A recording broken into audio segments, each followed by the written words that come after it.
ሰላም ጤና ይስጥልኝ የተወደዳችሁ ተመልካቾቻችን እንደምን ሰነበታችሁ። እነሆ እግዚአብሔር አምላካችን እድሜ ጤና ሰጥቶን ለአብይ ጾም ሁለተኛው ሳምንት ደርሰናል። በባለፈው ፕሮግራማችን ዘወረደን በተመለከተው የአብይ ጾምን የመጀመሪያው ሳምንት በተመለከተ ከመላከ ገነት ቀሲስ ጥላሁን አበበ ጋር ያደረግነው ቆይታ ወደ እናንተ መድረሱ ይታወሳል። እነሆ በቀጠሯችን መሰረት በሁለተኛው ሳምንት ቅድስትን በተመለከተ እንደዚሁ ውይይት ልናደርግ በስቱዲዮ ተገኝተናል። ዛሬም እንግዲህ ከኔ ጋር ቆይታ የሚያደርጉት በቨርጂኒያ የምስካየ ኅዙናን መድኃኔዓለም ቤተክርስቲያን ዋና አስተዳዳሪ እንዲሁም መምህርም ናቸው። መላከ ገነት ቀሲስ ጥላሁን አበበ አሁንም ከኔ ጋር ይቆያሉ። እጅግ አመሰግናለሁ ቀሲስ፣ እንኳን ደህና መጡ ድጋሜ። እንኳን ደህና ቆየኸኝ። መልካም፣ እንደተቀጣጠርነው እንግዲህ ለቅድስት ደርሰናል። አብይ ጾም ሁለተኛው ሳምንት የጀመርን ነው። ቀጣይ ከፊታችን እንግዲህ ከእሁድ ጀምሮ ሁለተኛው የአብይ ጾም ሳምንት ቅዱስ ያሬድ አስተያየ መሰረት ቅድስት ነው። ቅድስት ስንል ምን ማለት ነው? ሳምንቱስ ለምንድን ነው በቅድስት የተሰየመው ከሚለውን ጀምር እስኪ። በጣም ጥሩ ወንድማችን ፍርዳወቅ። የአብይ ጾም ሁለተኛው ሰንበት ስያሜው ያው የቅዱስ ያሬድ ነው። ባለፈው እንደገለጥ ነው ይህን ሰንበት ደግሞ ቅድስት ብሎ ሰይሞታል። ቅድስት ማለት ንጽሕት፣ ሕርይት፣ ክብርት፣ ንዕርት ማለት ነው። የከበረች፣ የተለየች፣ የተመረጠች ማለት ነው የቃሉ ቀጥታ ፍቺ። ደግሞም ይሄ ሳምንት ጾመ አርባ የሚጀመርበትም ሳምንት ነው። ባለፈው ስናወራ ታስታውስ እንደሆን የመጀመሪያውን ሰንበት ዘወረደ ላይ ጾመ ሕርቃል እያል እንደምናስታውስ ቤተክርስቲያን ያን ሰንበት ጾመ ሕርቃል እንደሆነ አንዱን ሳምንት እንደምትጠራው ተነጋግረናል።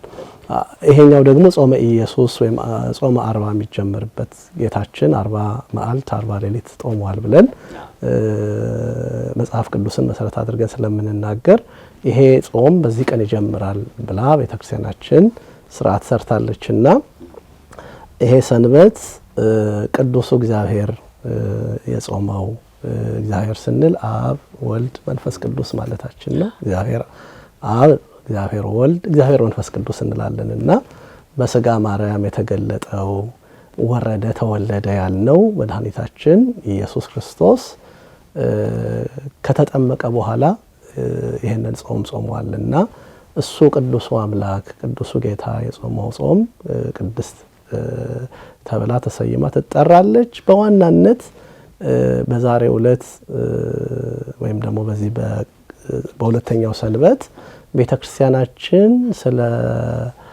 ሰንበት ታላቅነት ሰንበት ክብርት መሆኗን ነው። ቅዱስ ያሬድም ያው ሁሉም በዓል ዋዜማ አለው። ለምሳሌ የቅድስት ሰንበት ዋዜማ ሰንበተ ክርስቲያን ቅድስት ለውሉደ ሰብእ መድኃኒት እያለ ለሰው ልጆች ሁሉ መድኃኒት የሆነች ቅድስት መጣች እያለ ሰንበትን በማውሳት ነው የሚጀምረውና በዋናነት የዚህ የሰንበት መልእክት ሰንበትን ስለማክበር መንፈሳዊ ሀብትን ስለማከማቸት ይሄን ብል ማይበላውን ዝገት የማያበላሸውን መንፈሳዊ ሀብት ስለማዘጋጀት ተዘጋጅቶ እግዚአብሔርን በመፍራት በቅድስና ስለመኖር በእነኚህ ሁሉ ዙሪያ በስፋት የምታስተምርበት ሰንበት ነው። እንደው ከፈቀድክልኝ መዝሙሩን በማንበብ ብንጀምር በጣም ደስ ይለኛል። ከማስታወሻ ላይ ሳምንት የሚነበበው መዝሙር ማለት ነው። እውነት ነው። እና መዝሙሩ ምንድነው የሚለው ሲጀምር ግናዩ ለእግዚአብሔር ወጸውኡ ስሞ፣ እግዚአብሔርን አመስግኑት ተገዙለት ስሙንም ጥሩት ካለ በኋላ ወንግርዎሙ ለአሕዛብ ምግባሮ፣ ስራውን ተአምራቱን ሁሉን ቻይነቱን ደግሞ ለአሕዛብ ንገሩ። ግናዩ ለእግዚአብሔር ወጸውኡ ስሞ ወንግርዎሙ ለአሕዛብ ምግባሮ ሀቡ ስብሐተ ለስሙ፣ ሀቡ ስብሐተ ለስሙ፣ ለስሙ ደግሞ ምስጋናን አቅርቡ ይልና አክብሩ ሰንበተ ይላል። ቅድም ያልኩ ይሄንን ነው። እንግዲህ አስበው አክብሩ ሰንበትን አክብሩ ካለ በኋላ ተገበሩ ጽድቅን ደግሞ አድርጉ።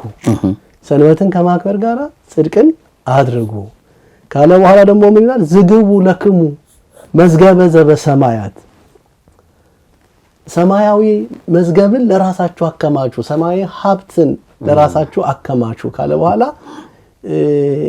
እንዴት ባለ ሁኔታ ስንለው ሀበጻጼ እያማስኖ ይላል።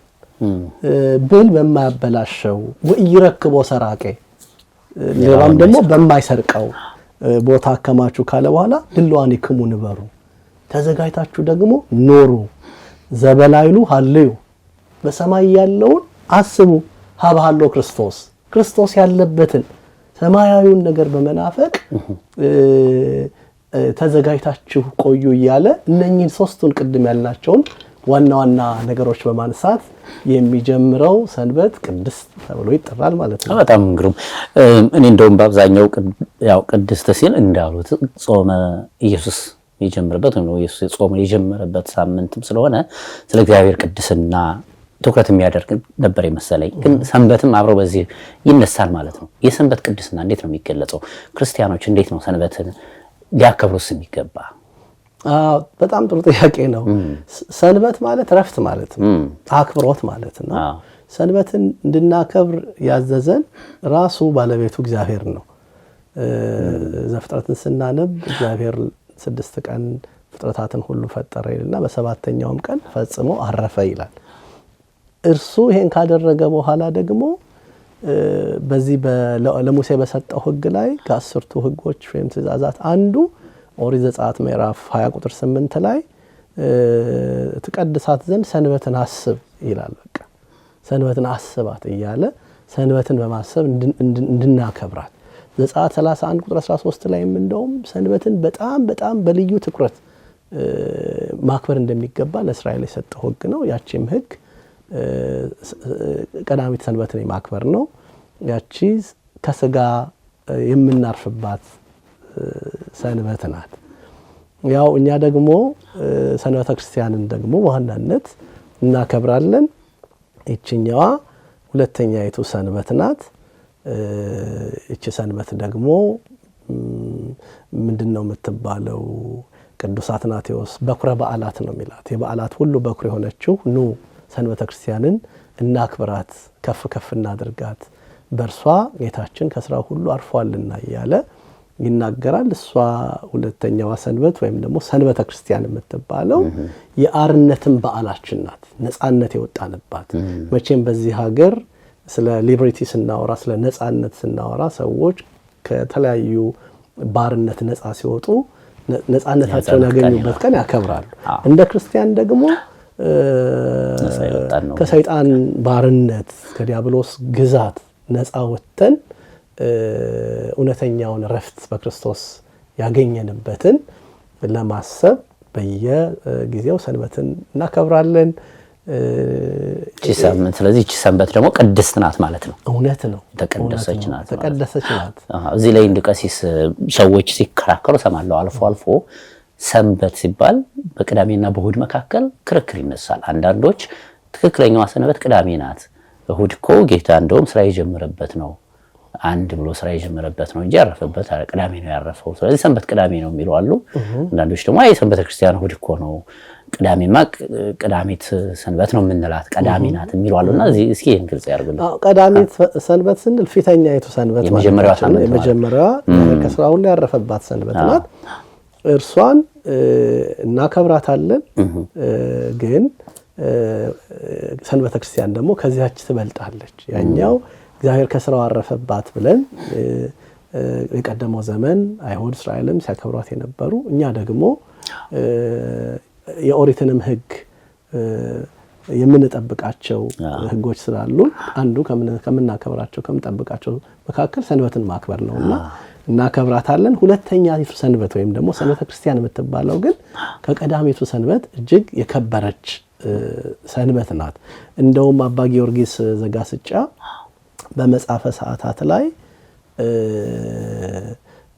ሰንበተ ክርስቲያን ቅድስት ለውሉደ ሰም መድኃኒት ወእስከ ለዓለም ሰፋኒት እያለ የምትገዛ በመጨረሻ ጊዜ የምትገዛ አትናቴዎስም የማታልፈው ሰንበት ናት እያለ ሁሉ ዕለታት ሲያልፉ አመታት አዝማናት ሲያልፉ ሰንበት ግን ሰፋኒት ናት የምትገዛ ናት የማታልፍ ናት እያሉ ቅዱስ አትናቴዎስም ተናግሯል። አባ ጊዮርጊስም ይሄን ነገር ተናግሯልና እውነት ነው። ሁለቱንም ሰንበታት እናስባቸዋለን። ስለ ሰንበት ብናወራ ጥቂት እየጨመር ደስ ይለኛል። መሰረታዊም ነገር ነው። እስኪ እንቀጥል። ምንድነው ቅድም እንዳልነው ሰንበትን ማክበር ለእስራኤል ሕግ ሆኖ ተሰጥቷቸዋልና አለማክበር ደግሞ በራሱ በእስራኤል ላይ መከራ ያመጣባቸው ነበር። 1 2 3 ነጥቦች ላንሳ። አንደኛው እስራኤል ከግብጽ ሲወጡ ከባርነት ሲወጡ በምድረ በዳ እግዚአብሔር እንጀራውን ከሰማይ ያወረደ ይመግባቸው ነበርና ሙሴ ምን ይላቸዋል? በዚህ ቀን እንደዚህ ልቀሙ ይላቸውና ዓርብ ዕለት 2 እጥፍ አድርጋችሁ ልቀሙ፣ በሰባተኛው ቀን ግን እንዳትወጡ ይላቸዋል። እና ዘጸአት ምዕራፍ 16 ቁጥር 27 ላይ ሄደን ስናነብ አንዳንዶቹ በሰባተኛው ቀን ወጡ ምንም አላገኙም። በጣም ይገርም ነው። ምንም አላገኙም ይላል። ይሄ የምናየው ዛሬ የምንሮጥበት የምንባክንበት የሚታይ ቁሳዊ ነገር እናገኛለን፣ ግን በረከት የሌለው ይሆናል። እና ይሄ አንዱ በእስራኤል ዘመን የነበረው እግዚአብሔር በሕዝቡ ላይ የሰንበትን ታላቅነት የገለጠበት ነገር ነው። ሁለተኛው እስራኤል ለምርኮ እንኳን የተዳረጉት በሰንበት ምክንያት ሰንበትን ባለማክበራቸው በተለይ የሰባተኛውን ዓመት ሰንበት አንድ ነገር ብሏቸው ነበር። ሰንበት ቅድም እንዳልኩት ረፍት ማለት ስለሆነ ማለት ነው። የሰባተኛውን ዓመት ሰንበት ምን እንዳላቸው ታውቃለህ ፍርዴ? ምድራችሁን ለ6 ዓመት ረሷት፣ በሰባተኛይቱ ግን ዓመት ምድሪቱ ትረፍ ገበሬም አይወጣባት ካለ በኋላ መጻተኞች፣ ችግረኞች፣ ድሃ አደጎች መጥተው ከቃርሚያው ይሰብስቡ ብሎ ነበር። እስራኤል ይህንን ሰንበት በመሻር እግዚአብሔርን ሲያሳዝኑት ለምርኮ ለባርነት ጠላቶቻቸው መጥተው ምድራቸውን እስኪወርሱ ድረስ ስለ ባርነት አሳልፎ ሰጣቸው እና ቅጣት አለውና ይሄ የኦሪቱ ሕግ እና በኦሪት ዘመን የነበረው ቀዳሚት ሰንበትን ባለማክበር ነው። እኛ ቢሆንልን እንዳልኩት በሰንበት በመልካም ስራ ተጠምደን እንደው እንዴት እናክብረው እያልን ምናወራ እንደውም ቀጥሎ እሱን ምናነሳ ደስ ይለኛል። ይሄን ያህል ክብር ካላት ቅዱስ ያሬድም እንግዲህ በዚህ ሳምንት ስያሜ ከሰየመላት እንዴት ነው ክርስቲያኖች ሊያከብሯት የሚገባው?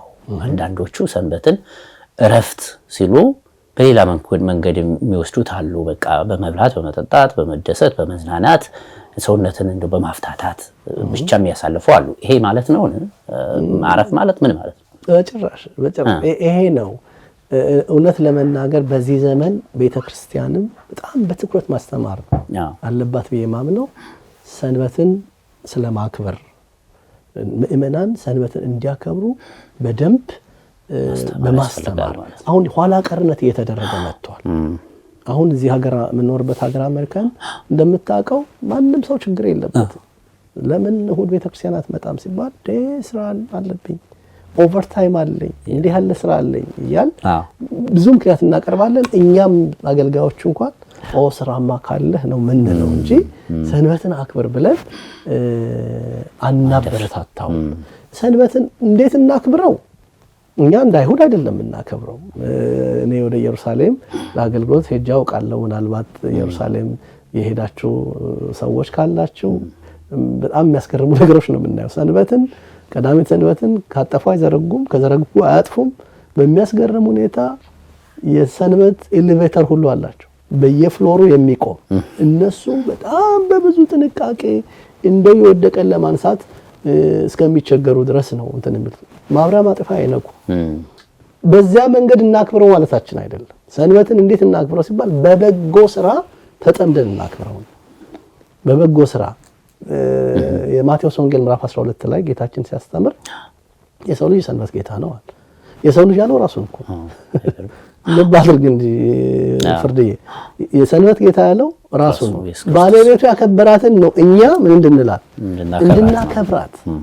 እንድናከብራት የሚፈልገውና አይሁድ ከጌታ ጋራ ከአምላካችን ከመድኃኒታችን ከኢየሱስ ክርስቶስ ጋራ በጣም በተደጋጋሚ ይከራከሩ የነበረው በሰንበት ጉዳይ ነው። የመጻጉዕን ጉዳይ ስናይ በሰንበት ይሰራል ፈወስከው እንዴት ያደረከው ደቀ መዛሙርት በሰንበት እሸት ይቀጥፋሉ ያደርጋሉ ይሉት ነበር እና እዚህ ምዕራፍ 12 ላይ ማቴዎስ ወንጌል የደቀ መዛሙርቱ ነገር አነሱበት። ደቀ መዛሙርቱ በሰንበት እሸት ይቀጥፋሉ አሉት። ከዛ እሱ ብዙ ነገር ነገራቸው። ለዳዊት አነሳላቸው። ዳዊት በራበው ጊዜ ከካህናት በቀር ሊበሉት የማይገባው እንደበላ አታውቁም ምን አላቸው። ዝቅ ብሎ በሽተኛውንም በሰንበት ፈወሰ ይላል። እነሱም ሲቆጡ ምን አለ? እናንተ ከመካከላችሁ ጊደር ወይም በግ ወደ ጉድጓድ ቢገባ የማያወጣው ማን ነው አላቸው። እናወጣለን አሉ። ታዲያ የታውላችሁ አታልፉትም። እውነት ነው። እንግዲህ ልብ በል ሰንበትን ድሆችን በመጠየቅ የታመሙትን በመጎብኘት ቤተ እግዚአብሔር መጥቶ በጸሎት በእግዚአብሔር ፊት በመቆም ምእመናን ዛሬ ምናልባት ይሄ የኤሌክትሮኒክ የሆነ አገልግሎት ስለበዛ ቤተክርስቲያን መምጣትን በቃ እንደ ትርፍ ነገር የማየት በተለይ ከኮቪድ በኋላ በየአብያተ ክርስቲያኑ እኔም ብዙ ሐሳቦች እነሱ ሰማለው።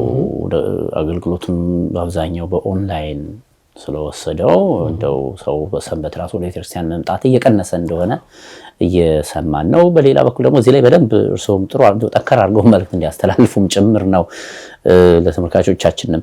አሁን ሰንበት ይሄን ያህል ክብር እያላት በዚህ መልክ መከበር ሲገባት ለሰኞ ዝግጅት የሚያደርጉባት ይበዛል። እንደውም ሰኞ ልጆቻችን ትምህርት አላቸው፣ ሰኞ ስራ ይጀምራል፣ ሰኞ እንዲህ አለን በማለት የቤተክርስቲያን አገልግሎት ሁሉ እያጠረ የሚመጣበት ሁኔታ ነው የሚታየው።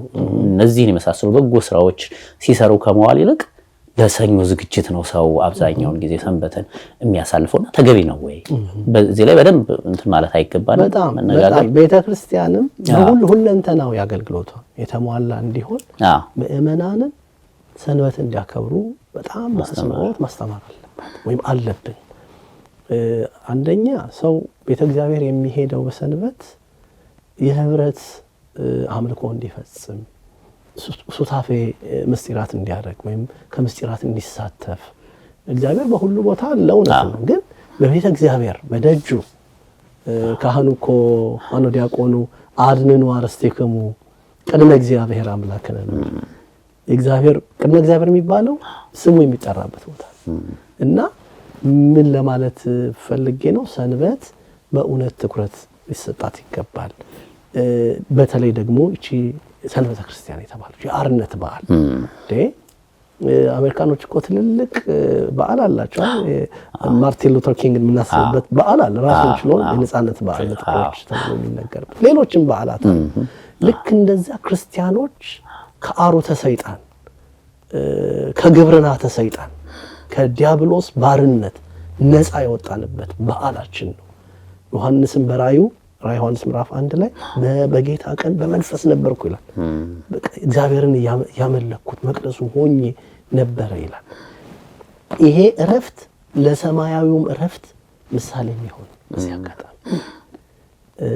ይገርምሃል። ዕብራውያን ምዕራፍ 4 ቁጥር 8 ላይ ኢያሱ አሳርፏቸው ቢሆን ኖሮ ይላል ስለዚህ ቺኛዋ እረፍት ባልተጻፈ ነበረ ይላል። ስለዚህ ያ የሥጋ እረፍት ነው።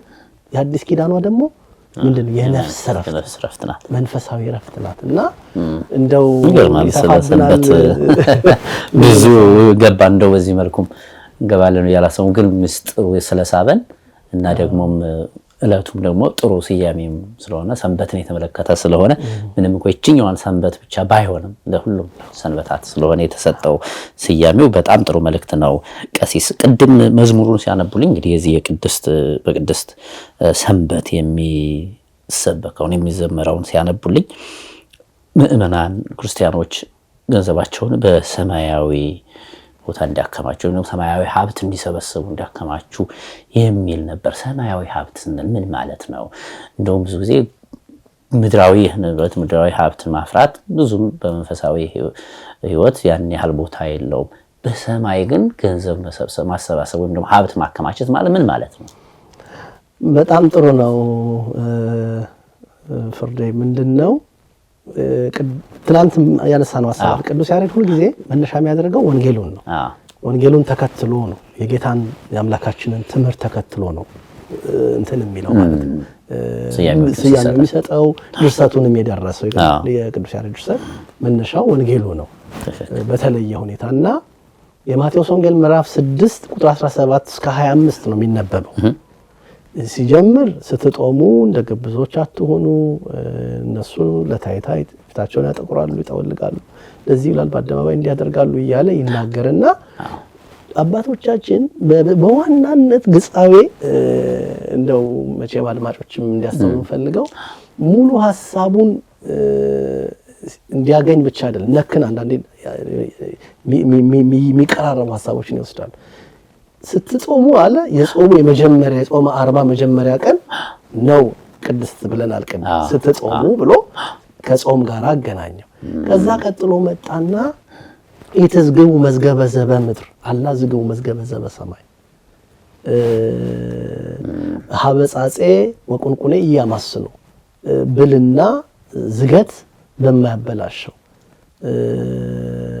ወይረክቦ ሰራቄ ሌባም በማይሰርቀው ቦታ መዝገባችሁን አዘጋጁ ብሏልና ሰንበትን አክብሮ ያለው ቀጥሎ ተገበሩ ጽድቅን አድርጓል መንፈሳዊ ሀብትን አፍሩ በጎ ስራን ስሩ ጾምን ሁሉ ጊዜ የሚከተላት ምግባር ነው የያዕቆብ መልእክት ምዕራፍ 2 ቁጥር 4 ላይ ነው አይደለ ምንድነው ከምግባር የተለየች ሃይማኖት ምውት እቲ ነው የሚለው የሞተች ናት ስለዚህ ሰው ሃይማኖት አለኝ ቢል ጾመኛ ነኝ ቢል ጾሙ ከበጎ ስራ ጋር ካልተባበረ ምንድነው ማለት ነው በረሃብ አድማ ሆኖ ነው የሚቀርበት እኛ ደግሞ ስጋችንን አይደለም እናስረው እንደውም እኮ በመንፈስ ድሆች የሆኑ ይያላን ገጸጻለ ጌታ ያስተማርተው ስለ ሰዎች መንፈሳዊ ስራን በመስራት ሰማያዊ ሀብት ማዘጋጀት አለባቸው እንደው ምናልባት ሐሳቤን ያጎላ እንደሆን ምናገረው አንዳንድ ሰዎች በጣም ትልልቅ ባለጠጎች ምናምን ሲሞቱ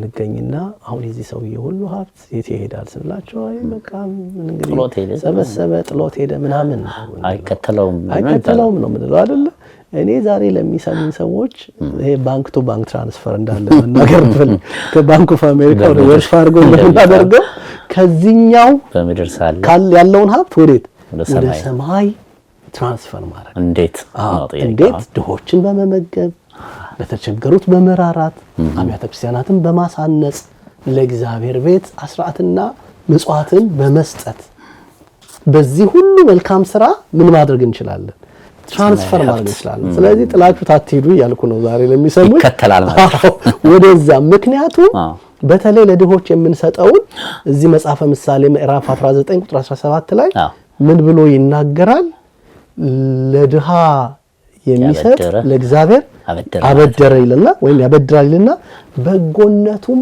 መልሶ ይከፍላል ይላል በጎነቱንም መልሶ ይከፍላል እንደ እግዚአብሔር ያለ ደግሞ ጥሩ ኢንትረስት ከፋይ የለም እግዚአብሔር ይከፍላል እጥፍ አድርጎ ነው የሚከፍለው እጥፍ አድርጎ ነው በእውነት የሚከፍለውና በደንብ ሰው አስቦ በጾም ወቅት ምጽዋት ቢሰጥ ድሆችን ቢያስብ ለተቸገሩት እጁን ቢከፍት በእውነት እንደውም እኮ ዳዊት መዝሙር 40 ላይ ብፁዕ ዘይሌቡ ላይ ለነዳይ ወምስኪን ይረድኦ እግዚአብሔር ውስጥ አራታ ይማም ወይ መይጥሎቱም ስካቢው እንደው ይያለ ይናገራል ለችግረኛና ለምስኪን የሚያስብ ምስጉን ነው እግዚአብሔር በመከራ ቀን ይረዳዋል ይረድኦ እግዚአብሔር ውስጥ አራታ ይማም መቼ ነው የመከራ ቀን የምትባለው የፍርድ ቀን ናት ይላሉ አባቶች ማቴዎስ 25:31 ላይ ምንድነው የሚለው ብራባ በላችሁኝ በጠማ ጠጣችሁኝ አያችሁ ጾምን መልካም ስራ ካልተከተለ ምንድነው የጾም ትርጉሙ እና ክብደት መቀነሻ ነው የሚሆነው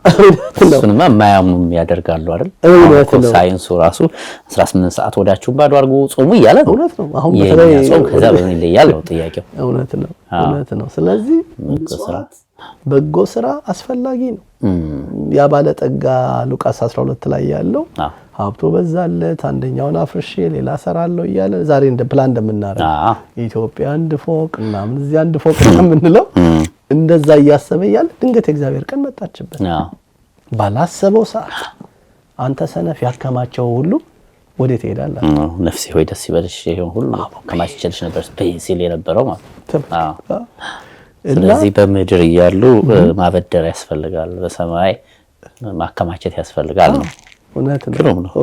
እውነት ነው።